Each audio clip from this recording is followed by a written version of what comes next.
Le 19 juillet 2019, l'Algérie remporte la Coupe d'Afrique des Nations avec un but de Bagdad Bounedjah très tôt dans le match à la 2e minute.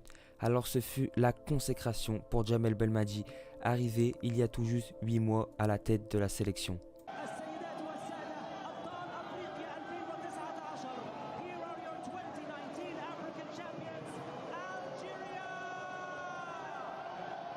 Aujourd'hui, l'Algérie reste sur une série de 31 matchs sans défaite.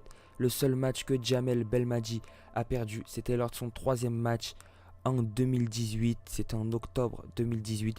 Il avait perdu 1-0 face au Bénin et depuis cette défaite, l'Algérie n'a tout simplement plus perdu. Aujourd'hui, l'Algérie est la 4e équipe au classement des équipes invincible et l'Algérie peut aller battre ce record de 37 matchs de l'Italie, de 35 matchs du Brésil et de l'Espagne et de 32 matchs de la Hongrie. L'Algérie n'est plus qu'à 8 matchs de battre le record de l'Italie. Mais alors comment Djamel Belmadi a transformé cette équipe, cette nation? C'est ce qu'on va voir dans cette vidéo.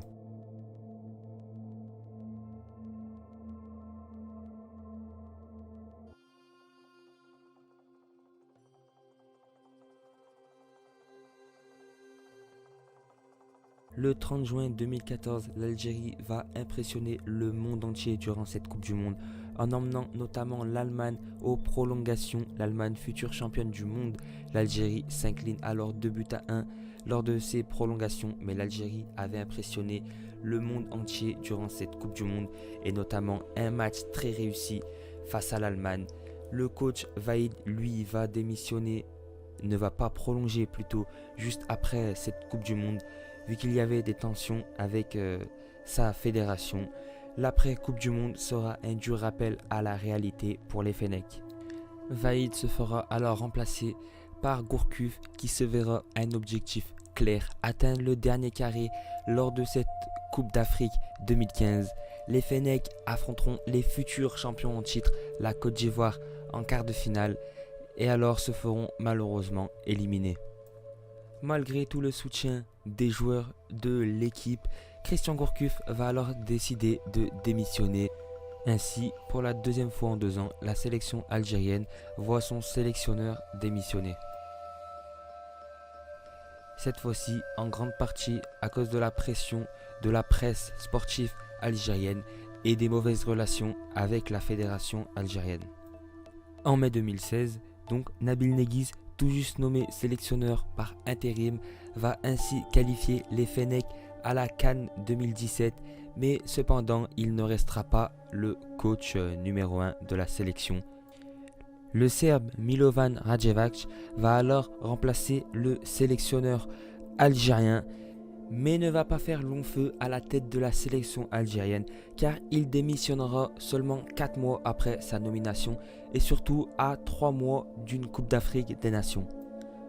Dans la panique, la fédération algérienne va nommer le Belge Georges Likens nouveau sélectionneur de l'équipe nationale. Mais comme on pouvait s'y attendre avec cette valse d'entraîneurs passés par l'équipe nationale en si peu de temps, la CAN 2017 va être une nouvelle désillusion pour l'équipe algérienne après une très décevante 3e place derrière le Sénégal et la Tunisie. Une très grande déception pour le peuple algérien qui verra son équipe éliminée dès les poules en 2017.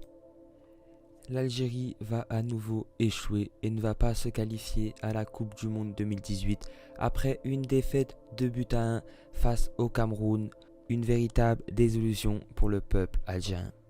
Ainsi, à l'été 2018 et 1 an après sa nomination, Rabat Madjer se verra lui aussi licencié de la sélection algérienne. Moi je vous réponds, monsieur.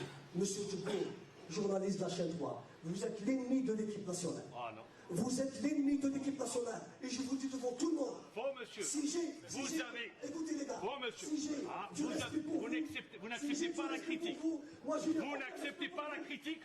Vous n'acceptez pas. C'est vous n'avez pas le droit de donner ça. Ni vous ni quelqu'un d'autre. Non, je parle. Je prends les responsabilités. Vous êtes entraîneur national. Vous répondez aux questions. Vous n'avez pas la critique. On n'est pas là pour faire les beaux gosses pour vous. D'accord? Merci. Vous me traitez d'ennemi de quel droit? Qui vous êtes pour traiter d'ennemi? Allez-y. À la fin du mois d'août en 2018, le peuple algérien voit alors débarquer un sélectionneur peu connu du grand public. Le peuple algérien ne demande pas des objectifs très élevés à ce sélectionneur, mais Djamel Belmadi va tout de suite venir avec des objectifs très élevés, qui est de remporter la prochaine Coupe d'Afrique des Nations, qui est seulement 8 mois après son arrivée. Je vais répondre peut-être un peu avec... de manière peut-être pour certains irréaliste. On n'a jamais gagné de Coupe d'Afrique en dehors de notre pays. On en a gagné une en 1990 en Algérie. Et depuis, voilà, on a nos dernières Coupes d'Afrique, on est sorti au premier tour. Ouais. Mais l'objectif, ça reste quand même de la gagner. Il va apporter une véritable rigueur et un véritable collectif, ce que les autres coachs après Vaïd n'ont pas réussi à faire avec la sélection algérienne qui était pourtant bourrée de talent. Il va alors restructurer l'équipe en enlevant les éléments perturbateurs du groupe. Donc on a vu certains joueurs ne plus venir en sélection. Depuis que Djamel Belmadi est ici, il a vraiment créé un vrai collectif. Lui ne veut pas une concurrence qui se fait sentir. Il veut vraiment un groupe soudé qui va tout donner sur le terrain pour le peuple. Et avec des nouvelles règles pour la Coupe d'Afrique qui vont faire parler, il n'a pas le droit de teinture de cheveux en sélection algérienne. Et Djamel Belmadi, lors de son reportage sur Beansport, avait cité l'exemple de Riyad Mahrez qui est arrivé au Qatar pour la préparation de la Coupe d'Afrique des Nations. Djamel Belmadi est venu le récupérer à l'aéroport et l'a tout de suite emmené au coiffeur pour qu'il enlève ainsi sa teinture. Djamel Belmadi déclarera après qu'il ne veut pas de teinture en sélection algérienne, qui veut que les joueurs viennent avec leur couleur naturelle. Tout juste arrivé en tête de la sélection, Djamel Belmadi déclarera-t-il alors: celui qui ne se donnera pas à fond en sélection, il ne sera plus convoqué, et cela quel que soit son statut et le club dans lequel il joue. Ozzy Goulam, qui évolue pourtant au Napoli, se verra écarté du groupe, tout comme Nabil Bentaleb, qui évolue à Schalke, se verra lui aussi écarté du groupe. En mettant de côté, je cite, ces joueurs qui étaient installés confortablement, quelle que soit leur performance, bonne ou mauvaise. Djamel Belmadi va ainsi instaurer une concurrence saine qui poussera cette équipe vers le haut et instaurera une véritable culture de la gagne. Rapidement, cette nouvelle méthode va permettre aux sélectionneurs de bâtir une équipe compétitive et performante, que ce soit en attaque ou en défense. Tout simplement une équipe qui croit en ses capacités. En enchaînant les victoires, l'Algérie va impressionner le monde entier lors de cette Coupe d'Afrique, que ce soit au niveau tactique ou au niveau des performances individuelles et collectives de certains joueurs. Comme ce fut le cas de Riyad Mahrez en demi-finale contre le Nigeria avec son coup franc marqué à la 94e minute, qui qualifie alors l'Algérie en finale de cette Coupe d'Afrique 2019. Djamel Belmadi va alors faire monter son équipe petit à petit jusqu'au toit de l'Afrique. Aujourd'hui, l'Algérie est reconnue actuellement comme l'une des meilleures nations au monde, du moins dans le top 10 au niveau actuel.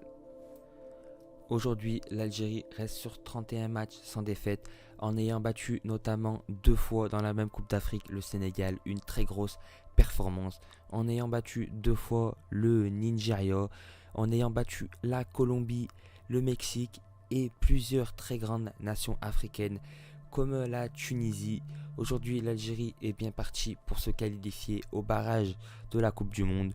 Une nouvelle Coupe d'Afrique approche. Les objectifs de l'équipe nationale sont bien sûr de remporter cette nouvelle Coupe d'Afrique qui aura lieu au Cameroun en 2022, d'aller se qualifier en Coupe du Monde d'abord en battant le Burkina Faso pour se qualifier au barrage, puis aller au mois de mars gagner ces barrages pour se qualifier en Coupe du Monde, et ensuite l'Algérie aura des très grandes ambitions durant cette Coupe du Monde 2022 au Qatar.